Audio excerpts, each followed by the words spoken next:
નમસ્કાર, આપની સાથે હું છું વિધાતા। મહત્વના સમાચારથી શરૂઆત કરી। સીબીએસઈ ધોરણ 10ની પરીક્ષા મોકૂફ કરવામાં આવી છે, રદ કરી દેવાઈ છે। ધોરણ 12ની પરીક્ષાને પણ સ્થગિત કરવામાં આવી છે। કોરોનાની સ્થિતિને ધ્યાનમાં લેતા આ અંગેનો નિર્ણય લેવામાં આવ્યો છે। તો સીબીએસઈ ધોરણ 10ની પરીક્ષાને રદ કરવામાં આવી છે। ધોરણ 12ની પરીક્ષા પણ હાલ પૂરતી સ્થગિત કરી દેવામાં આવી છે। વર્તમાન પરિસ્થિતિ કોરોનાની જે પ્રકારે છે તેને ધ્યાનમાં રાખતા વિદ્યાર્થીઓનું સ્વાસ્થ્ય જોખમાય નહીં, સંક્રમિત વિદ્યાર્થીઓ ન થાય તે માટે મહત્વનો નિર્ણય લેવાયો છે। તો સીબીએસઈ ધોરણ 10 અને 12ની પરીક્ષા સ્થગિત કરવામાં આવી છે, હાલ પૂરતી મોકૂફ કરવામાં આવી છે। તો હવે પછી ક્યારે પરીક્ષા લેવી તે અંગે પણ નિર્ણય લેવાશે અને તે અંગેની જાહેરાત કરી દેવામાં આવશે। પરંતુ હાલ પૂરતી જે મહત્વની નિર્ણય અને જાહેરાતની વાત છે, તો વાત કરી કે ધોરણ 10 અને 12ની સીબીએસઈની જે પરીક્ષા છે તેને મોકૂફ કરી દેવામાં આવી છે, રદ કરી દેવાઈ છે।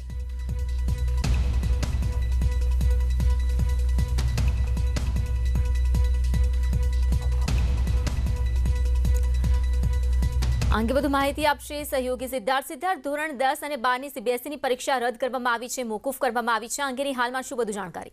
વિધાતા, સૌથી પહેલા તો એ આપણે દર્શકોને જણાવી દઈએ કે ધોરણ 10ની સીબીએસઈની જે પરીક્ષા છે તેને રદ કરવામાં આવી છે।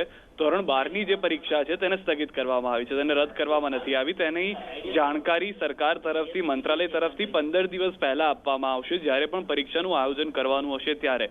પરંતુ ધોરણ 10ની પરીક્ષા જે છે તેને રદ કરી દેવામાં આવી છે। તે વિદ્યાર્થીઓએ હવે પરીક્ષા આપવાનું નહીં રહે। પરંતુ સૌથી મહત્વની વાત એ છે કે આજે જ્યારે પ્રધાનમંત્રીએ બેઠક કરી હતી, આ બેઠકમાં નિર્ણય લેવામાં આવ્યો છે ધોરણ 12ની પરીક્ષાને રદ કરવાના બદલે પાછળ ધકેલી દેવામાં આવી છે અને સ્પષ્ટ કહેવામાં આવ્યું છે કે કોરોના કાળમાં વિદ્યાર્થીઓ સંક્રમિત ન થાય તેનું પૂરેપૂરું ધ્યાન રાખવામાં આવી રહ્યું છે।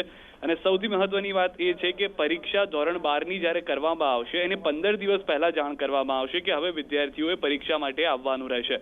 પરંતુ ધોરણ 10ના સીબીએસઈના જે પણ વિદ્યાર્થીઓ છે તેઓને પરીક્ષા હવે આપવાની નહીં રહે। અને સૌથી વધારે મહત્વની વાત વિધાતા અહીંયા એ પણ છે કે ગુજરાત બોર્ડના જે વિદ્યાર્થીઓ હતા, જેઓ પણ વારંવાર કહી રહ્યા હતા કે પરીક્ષાને લઈને નિર્ણય કરવામાં આવે તો શક્યતાઓ છે, હજી ગુજરાત બોર્ડની એક્ઝામને લઈને કોઈ જાહેરાત નથી થઈ, પરંતુ શક્યતાઓ પૂરેપૂરી છે કે આ જે પરંતુ સિદ્ધાર્થ, ગઈકાલે જેમ સીએમએ પણ આ બાબતે સ્પષ્ટતા કરી હતી અને કહ્યું હતું કે ધોરણ 10 અને 12ની પરીક્ષા લેવામાં આવશે, પૂરેપૂરી જે ગાઈડલાઈન છે એસઓપીનું પાલન સાથે પરીક્ષા લેવામાં આવશે। જી વિધાતા, આપ જે કહી રહ્યા છો તે માટે જ હું કહી રહ્યો છું કે સીએમ એક વખત જાહેરાત કરી ચૂક્યા છે, પરંતુ જ્યારે સીબીએસઈ બોર્ડ જેના દિલ્હીથી પણ મુખ્યમંત્રી અરવિંદ કેજરીવાલે કહ્યું હતું કે પરીક્ષા રદ કરવી જરૂરી છે, પરંતુ ધોરણ 10ની પરીક્ષા રદ કરવામાં આવી। જી સિદ્ધાર્થ, આપણે અટકાવવા માંગીશ। હાલમાં આપણી સાથે જોડાઈ રહ્યા છે ધવલ પાઠક, વિજયનગર સ્કૂલના આચાર્ય છે, પ્રિન્સિપાલ છે, તેમની સાથે વાત કરીશું। સીબીએસઈ ધોરણ 10ની પરીક્ષા રદ કરવામાં આવી છે, તો ધોરણ 12ની સ્થગિત કરવામાં આવી છે। વિદ્યાર્થીઓના ભાવિ અને સાથે સાથે સ્વાસ્થ્ય બંને વસ્તુને ધ્યાનમાં લેવામાં આવી રહી છે, આપ શું માની રહ્યા છો? જે ચોક્કસથી અત્યારે જે હાલમાં દેશની અંદર કોરોનાના કેસ આવી રહ્યા છે અને ખાસ કરીને પેરેન્ટ્સ અને સ્ટુડન્ટ્સ તેમજ સ્કૂલની પણ ખરી, આ બધાની અત્યારે ચિંતા છે કે હવે આવનારા સમયમાં કઈ રીતે એક્ઝામ લેવાશે, અગર લેવાશે તો કેવી રીતે લેવાશે, આવા ઘણા બધા વગેરે વગેરે પ્રશ્નો હતા। એ તમામને ધ્યાનમાં રાખીને ખૂબ સરસ અને આવકારદાયક નિર્ણય છે એ કેન્દ્ર સરકાર દ્વારા લેવામાં આવેલો છે। આવનાર સમયની અંદર ગુજરાત માધ્યમિક શિક્ષણ બોર્ડ પણ ચોક્કસથી આ બાબતને ધ્યાનમાં રાખીને રિવ્યુ કરશે એવું અત્યારે હાલ જણાઈ રહ્યું છે। બિલકુલ, તે સાથે જ ગુજરાત બોર્ડની જો વાત કરવામાં આવે તો વિદ્યાર્થીઓ હજુ પણ મૂંઝવણમાં છે। જો કે સીએમ તરફથી જે સ્પષ્ટતા કરવામાં આવી છે, છતાં પણ વિદ્યાર્થીઓ માની રહ્યા છે કે આવા માહોલમાં પરીક્ષા ન થવી જોઈએ। જે ચોક્કસથી બરાબર છે અને 30 એપ્રિલની આજુબાજુમાં ફરી એક વખત આ બાબતે સરકારશ્રી તરફથી રિવ્યુ કરવામાં આવે એવું પણ અપેક્ષિત છે। અને એ સમયે ગુજરાત રાજ્યની અંદર કેટલા કેસ છે, અગર તો પરીક્ષા લેવી કે કેમ એક એ પ્રશ્નાર્થ છે। અને જો લેવામાં આવે તો ખરેખરની અંદર જે ભૂતકાળની અંદર એક વર્ગખંડની અંદર જેટલા વિદ્યાર્થીઓને બેસાડવામાં આવે છે એ જ નિયમથી લેવામાં આવે પરીક્ષા કે કેમ, એ પણ એક બીજો પ્રશ્નાર્થ છે। એટલે આનું 30 એપ્રિલની આજુબાજુમાં એક રિવ્યુ થઈને પછી આગળ નિર્ણય જાહેર કરવામાં આવે તો એ મારી દ્રષ્ટિએ વધારે ઉચિત ગણાશે। બિલકુલ, તે સાથે સાથે આપણે એ પણ પૂછવા માંગીશ કે જેમ ધોરણ 10ની જે પરીક્ષા છે સીબીએસઈ બોર્ડની પરીક્ષાને રદ કરવામાં આવી છે, એટલે હવે આગળના ધોરણમાં વિદ્યાર્થીઓને કેવી રીતે ભણાવવામાં આવશે, અથવા તો જે વિદ્યાર્થીઓનો આ મહત્વનો જે સમયગાળો ધોરણ 10ની પરીક્ષાનો હોય છે તે ખૂબ જ મહત્વનો તેમની કારકિર્દી માટેનો હોય છે, તેને લઈને કેટલી અસર પહોંચી શકે છે? જે ચોક્કસથી જે વિદ્યાર્થીઓને આની અંદર હવે એક એ જોવાનું રહે છે કે એ લોકો આની કઈ રીતે ગાઈડલાઈન બહાર પાડે છે અને આની અંદર માસ પ્રમોશનથી એ લોકો ધોરણ 10ના વિદ્યાર્થીઓને પાસ કરે છે, કેમ કે એ લોકોએ ધોરણ 12ની પરીક્ષા છે એ સ્થગિત કરેલી છે અને ધોરણ 10ની રદ કરેલી છે.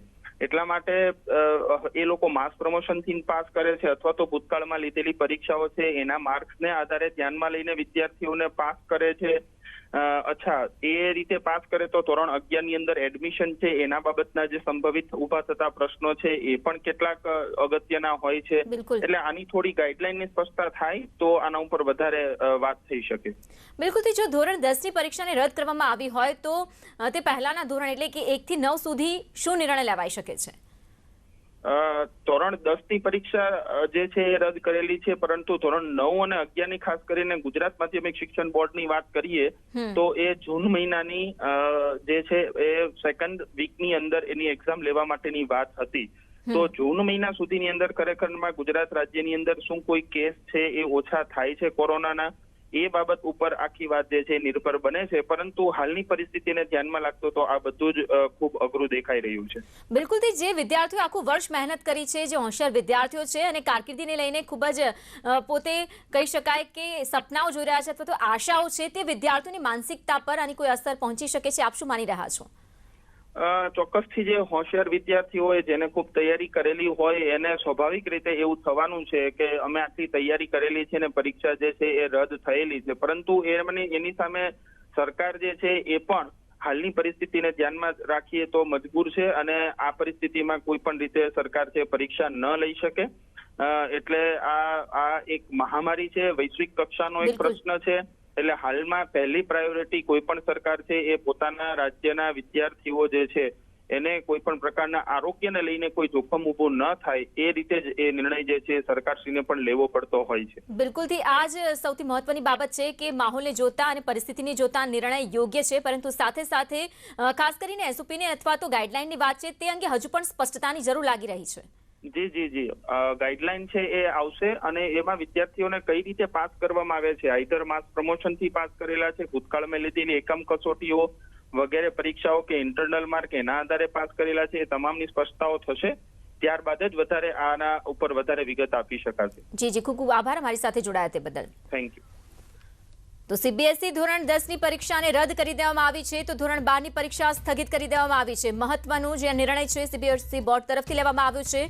તો સાથે સાથે હવે જે કેટલાક નિયમો છે અથવા તો ગાઈડલાઈન છે તેને લઈને મૂંઝવણમાં છે વિદ્યાર્થીઓ. બીજી તરફ ગુજરાત બોર્ડને લઈને પણ વિદ્યાર્થીઓ જે ધોરણ 10 અને 12ની પરીક્ષાની તૈયારીઓ કરી રહ્યા છે તે લોકો પણ મૂંઝવણમાં છે. તે વિદ્યાર્થીઓ પણ વિચારી રહ્યા છે કે આવા માહોલમાં આખરે શું થવું જોઈએ, કારણ કે જો તેઓ પરીક્ષા આપવા જાય છે તો પણ જોખમ ભરેલું છે. બીજી તરફ પરીક્ષાને રદ કરવામાં આવે છે કે સ્થગિત કરવામાં આવે છે, આગળની કારકિર્દીને લઈને પણ ઘણા બધા તેમના મનમાં સવાલો છે.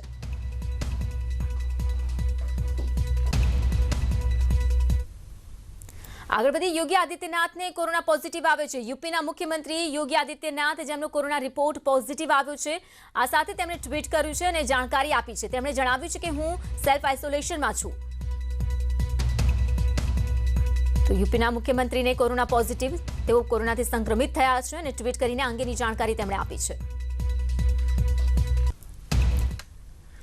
સીએમ રૂપાણી આજે સંતો સાથે કરશે સંવાદ. કોરોનાની સ્થિતિ મામલે તેઓ ચર્ચા કરશે. બપોરે 4 વાગે સંવાદ કરશે. સરકાર સંતોએ સંયુક્ત રીતે જે કાર્ય છે તે કાર્ય કરવા માટે સંવાદનું આયોજન કરવામાં આવ્યું છે. તો આ અંગે ખાસ ચર્ચા કરવામાં આવશે. બપોરે 4 વાગે કાર્યક્રમ છે અને સંવાદનો આ કાર્યક્રમ જોવું રહ્યું કે શું ચર્ચા થાય છે અને જે વર્તમાન પરિસ્થિતિ છે તેને લઈને શું સૂચનો આપવામાં આવે છે.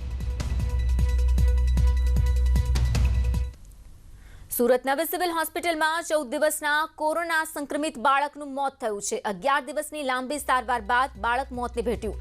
જન્મના 3જા દિવસે કોરોના રિપોર્ટ પોઝિટિવ આવ્યો હતો. માતા પિતાનો કોરોના રિપોર્ટ નેગેટિવ આવ્યો હતો. બાળકને કિડની અને ખેંચની બીમારી પણ હતી. આ સાથે જ કોરોના સંક્રમિત થતા 11 દિવસથી બાળકની સારવાર ચાલી રહી હતી, જે દરમિયાન બાળકે આજે અંતિમ શ્વાસ લીધો. ગુજરાતમાં પ્રથમ કિસ્સો હોવાનું અનુમાન છે. વ્યારાના પરિવારનું 14 દિવસના બાળકનું કોરોનામાં પ્રથમ કિસ્સો મોત હોવાની જે ચર્ચા છે તે ચાલી રહી છે. રોહિત વસાવા અને તેમના પત્ની વ્યારા હોસ્પિટલ ખાતે સારવાર લઈ રહ્યા હતા, જ્યાં માતાએ બાળકને જન્મ આપ્યા બાદ વ્યારાથી નવી સિવિલમાં રિફર કરવામાં આવ્યો હતો બાળકને. માહિતી આપશે સંવાદદાતા કીર્તેશ. કીર્તેશ, સૌથી નાના બાળકનું કોરોનાથી મોત થયું છે, પ્રથમ કિસ્સો આ ગુજરાતમાં. શું હાલમાં વિગતો વધુ પ્રાપ્ત થઈ રહી છે? બિલકુલ જે રીતે સુરતમાં કોરોનાનું સંક્રમણ સતત વધી રહ્યું છે, કોરોનાના વિસ્ફોટમાં પહેલા વૃદ્ધો, ત્યારબાદ યુવાનો અને હવે નાના બાળકો પણ આ સંક્રમિત થઈ રહ્યા છે. ત્યારે વ્યારા જિલ્લાના તાપી ખાતેથી કહી શકાય કે માત્ર 14 દિવસનું એક બાળક જન્મના સાથે જ કોરોના પોઝિટિવ હતું. જોકે તેના માતા પિતા બી કોરોના પોઝિટિવ હોવાથી આ બાળકને વધુ સારવાર માટે સુરતની સિવિલ હોસ્પિટલ ખાતે ખસેડવામાં આવ્યું હતું. 11 દિવસની સારવાર બાદ આ બાળકનું કરુણ મોત થયું છે. કદાચ કહી શકાય ગુજરાતમાં સૌથી ઓછી ઉંમરના બાળકનો મોતનો આ પ્રથમ કિસ્સો છે, કારણ કે બાળકને કિડની અને ખેંચની બીમારી કોરોના પણ સામે આવ્યું છે. જોકે જે કિસ્સો સામે આવ્યો છે તેને લઈને હવે કહી શકાય કે કોરોના વધુ બેકાબુ બન્યો છે અને હવે નાના બાળકો બી કોરોના સંક્રમિત થયા બાદ તેમના મોત થઈ રહ્યા છે. જી કીર્તિશ, આભાર માહિતી બદલ.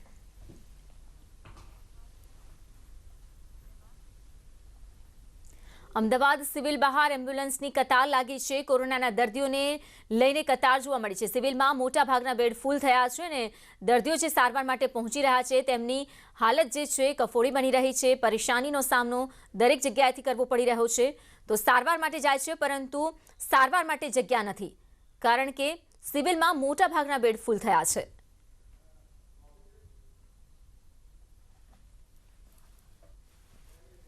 पूरे गुजरात के अंदर करीब 700 के आसपास अभी एम्बुलेंस डिप्लॉय है.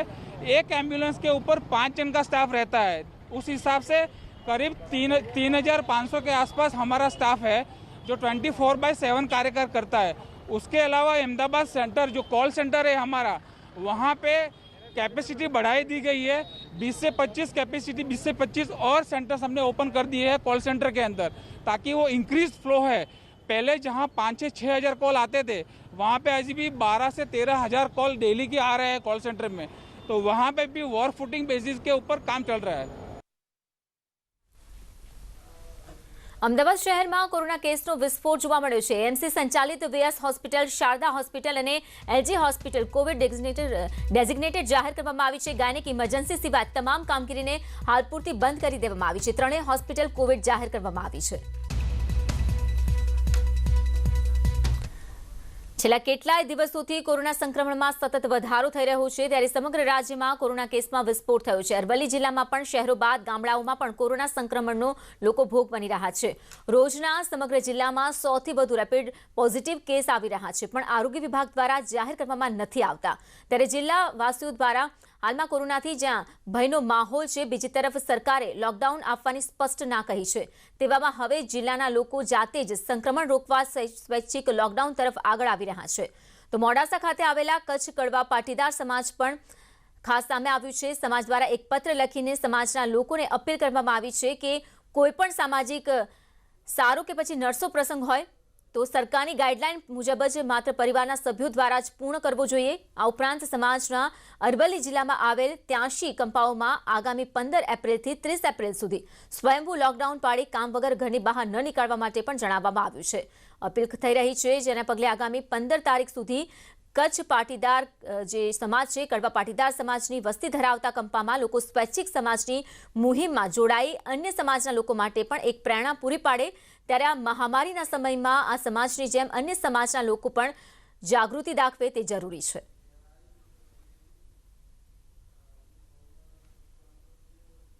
કંપાઓમાં તારીખ 15 એપ્રિલથી 30 એપ્રિલ સુધી સ્વૈચ્છિક લોકડાઉન કરેલ છે અને આ સરકારને સાથ સહકાર આપી અને આપણે કોરોનાને માત કરવાનું છે. અને જે આ ગામડાની પ્રજા જો સાથ આપશે તો આપણે સંપૂર્ણ કોરોનાને માત કરી શકીશું.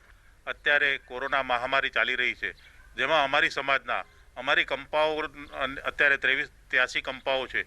83 કંપાઓમાં સામૂહિક રીતે સ્વૈચ્છિક 15 દિવસનું 15 તારીખથી 30 તારીખ સુધી લોકડાઉન જાહેર કર્યું છે. સરકાર તો એના પ્રયત્નો કરે જ છે, પણ આપણે આપણી રીતે લોક જાગૃતિ કરી અને આ રીતના લોકડાઉન કરી આ ચેનલને તોડીશું તો જ આ કોરોના મહામારી સામે આપણે જંગ જીતી શકીશું. રાજ્યમાં કોરોના સંક્રમણ વધ્યું છે અને ગામડાઓમાં આ કોરોના સંક્રમણ ખતરનાક રીતે આગળ વધી રહ્યું છે. ગામડાઓના જે લોકો છે તે સંક્રમણનો ભોગ ન બને તેના માટે એક આવકારદાયક નિર્ણય લેવામાં આવ્યો છે. દ્રશ્યો તમને બતાવીશ. હું એક મોડાસા તાલુકાના ગાજણકંપા ગામે છું કે જ્યાં મોડાસા જે વિભાગના કચ્છ કડવા પાટીદાર સમાજના 83 કંપાઓ દ્વારા સ્વૈચ્છિક લોકડાઉનની જાહેરાત કરવામાં આવી છે. 15 દિવસનું આ સ્વૈચ્છિક લોકડાઉન જાહેર કરી બ્રેક ધ ચેન એટલે કે કોરોનાની જે ચેઇન છે તેને તોડવાનો પ્રયાસ કરવામાં આવી રહ્યો છે. સામાજિક જે પ્રસંગો છે તેમાં સામાજિક અંતર જાળવી ખૂબ ઓછી સંખ્યામાં સામાજિક જે પ્રસંગો છે તેને પૂર્ણ કરવામાં આવે તે પણ એક પત્રમાં જાહેરાત કરવામાં આવી છે. સમાજના જે પ્રમુખ છે તેમના દ્વારા એક અપીલ કરવામાં આવી છે અને જે હજારો લોકોનો જે મેળાવડો થતો છે તે ન થાય અને કોરોનાનું જે સંક્રમણ છે તેને અટકાવી શકાય. કારણ કે એક તરફ જ્યાં હોસ્પિટલોમાં જગ્યા નથી તેવા સંજોગોમાં ગ્રામીણ પ્રજા ખુદ જાગૃત બનશે તો જ કોરોના સામેનો જંગ જીતી શકાશે. હાર્દિક પટેલ, ન્યૂઝ 18 ગુજરાતી, અરવલ્લી. કોરોના મહામારીને કારણે એક બાદ એક મેડિકલ સંશોધનોની અછત જોવા મળી રહી છે, ત્યારે રાજકોટમાં ઓક્સિજન બાદ ઓક્સિજનના ફ્લોમીટરની અછત હોવાનું સામે આવ્યું. રાજકોટ શહેરના વિકાસ મેડિકલના વિપુલભાઈ સોજિત્રાએ મીડિયા સાથેની વાતચીતમાં જણાવ્યું હતું કે જે પ્રમાણે કોરોના વાયરસના કેસ સતત સામે આવી રહ્યા છે તેમ ઓક્સિજનની જરૂરિયાત પણ મોટા પાયે ઊભી થઈ રહી છે. ત્યારે ઓક્સિજનના વાલ એટલે કે ફ્લોમીટરની માંગ જે છે તેમાં વધારો જોવા મળી રહ્યો છે. કોરોના મહામારી પહેલા એક મહિનામાં ઓક્સિજનના ફ્લોમીટર માત્ર 5 થી 6 જોઈતા હતા, પરંતુ હાલ રોજના અમારે ત્યાં 100 જેટલા જે વોક ઇન કસ્ટમર ફ્લોમીટરની માંગ સાથે આવી રહ્યા છે, પરંતુ ઉપરથી જ ફ્લોમીટરનો માલ ન આવતા અમે ગ્રાહકોનો ફ્લોમીટર નથી આપી શકતા. અત્યારે ઓક્સિજનમાં જે ફ્લોમીટર આવે છે એ બિલકુલ માર્કેટમાં અવેલેબલ જ નથી. અત્યારે રોજની લગભગ 100 ફ્લોમીટરની અમારા ત્યાંથી ડિમાન્ડ આવે છે, એટલે ગામમાં તો એનાથી પણ વધારે 1000ની હોય એની, પણ એની સામે બિલકુલ અત્યારે આવી નથી રહ્યા. આની પહેલાં જ્યારે કોરોના નહોતો ત્યારે એ ખાલી ફ્લોમીટરની 5ની જ જરૂર પડતી મહિનામાં, અત્યારે રોજની 100ની જરૂર પડે છે. સુરત ગુજરાત ભાજપ પ્રદેશ પ્રમુખ CR પાટીલ કોવિડ હોસ્પિટલની બહારથી મુલાકાત કરી છે. હોસ્પિટલમાં ચાલી રહેલા કામો અંગે મૌખિક જાણકારી લીધી. હોસ્પિટલની બહાર ભાજપ હેલ્પ સેન્ટરમાં જઈને તેમણે એક કામ જોયું તો હોસ્પિટલમાં દાખલ દર્દીઓના સંબંધીઓ માટે જમવાની વ્યવસ્થા છે. હોસ્પિટલમાં હજી પણ લાઇનમાં દર્દીઓના સગા સંબંધીઓ ઊભા છે તે વિશે પણ ચર્ચાઓ કરી.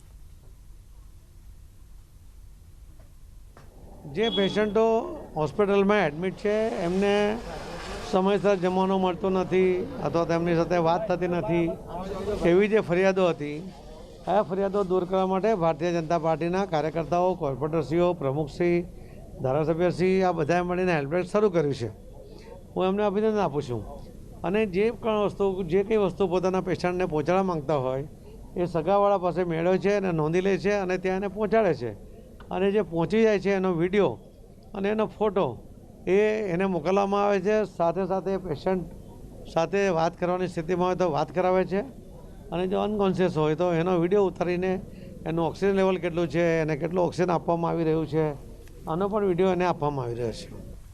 વડોદરામાં BAPS સ્વામિનારાયણ સંસ્થાએ પહેલ કરી છે. SSG અને ગોત્રી હોસ્પિટલ જ્યાં ફૂલ છે ત્યારે અટલાદરા મંદિરમાં 500 બેડ ઊભા કરાયા છે. સરકાર દ્વારા ઊભા કરાયા છે બેડ, જ્યાં 150 બેડ ઓક્સિજન સાથે કાર્યરત કરાયા છે. ખાસ વિશેષતા એ છે કે બાજુમાં જ 100 બેડની હોસ્પિટલ એ કાર્યરત એ જ કમ્પાઉન્ડમાં હોવાના કારણે જો અચાનક પેશન્ટને કોઈ પણ પરિસ્થિતિનો સામનો કરવાનો આવે તો એમને ફૂલ્લી વેન્ટિલેટર સાથેની સુવિધાઓ એ અહીંયા ઉપલબ્ધ છે. એટલે 100 બેડની હોસ્પિટલ અને 500 બેડની અલગ વ્યવસ્થા, 600 બેડ જેવી વ્યવસ્થા એ અટલાદરા વિસ્તારની અંદર ઊભી થાય તો જેના કારણે વડોદરાની જનતાને એક ખૂબ મોટો ટેકો મળશે. વિનોદભાઈ રાવ OSD એમને પોતે GMERS ગોત્રી છે, ગોત્રી સાથે આ સેન્ટરનું સંલગ્ન છે. એટલે ગોત્રીથી જ હોસ્પિટલમાંથી એડમિનિસ્ટ્રેશન, રજિસ્ટ્રેશન અને એડમિશન ત્યાંથી જ થાય છે. એટલે ડૉક્ટર્સ અને મેડિકલ સ્ટાફ ત્યાંનો છે.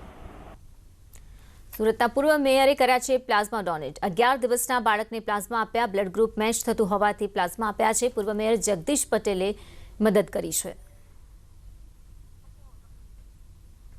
ગુજરાતના અમદાવાદ બાદ સુરતમાં જે રીતે કોરોનાનું સંક્રમણ વધી રહ્યું છે, કહી શકાય સુરતમાં કોરોનાનો વિસ્ફોટ થયો છે. અને આ વિસ્ફોટમાં જે નવા સ્ટ્રેન પ્રમાણે સૌપ્રથમ વૃદ્ધો, ત્યારબાદ યુવાનો અને હવે નાના બાળકો સંક્રમિત થઈ રહ્યા છે. ત્યારે સુરતની ખાનગી હોસ્પિટલમાં સારવાર લઈ રહેલી 11 દિવસની એક બાળકી જન્મની સાથે જ કોરોના પોઝિટિવ છે. તેને બચાવવા માટે સુરતના તમામ લોકો આગળ આવી રહ્યા છે. ત્યારે સુરતના ભૂતપૂર્વ મેયર ડૉક્ટર જગદીશ પટેલ પણ આગળ આવ્યા છે, કારણ કે આ બાળકીને કોરોનાની જંગ સામે પ્લાઝમાની જરૂર હોવાથી તેમનું બ્લડ ગ્રુપ મેચ થતાં તેઓ સ્ન્યુમેર હોસ્પિટલ ખાતે પ્લાઝમા આપવા પહોંચ્યા છે. જગદીશભાઈ, બાળકીને જરૂર હોવાથી પ્લાઝમા આપવા પહોંચ્યા છે, શું કહેશો?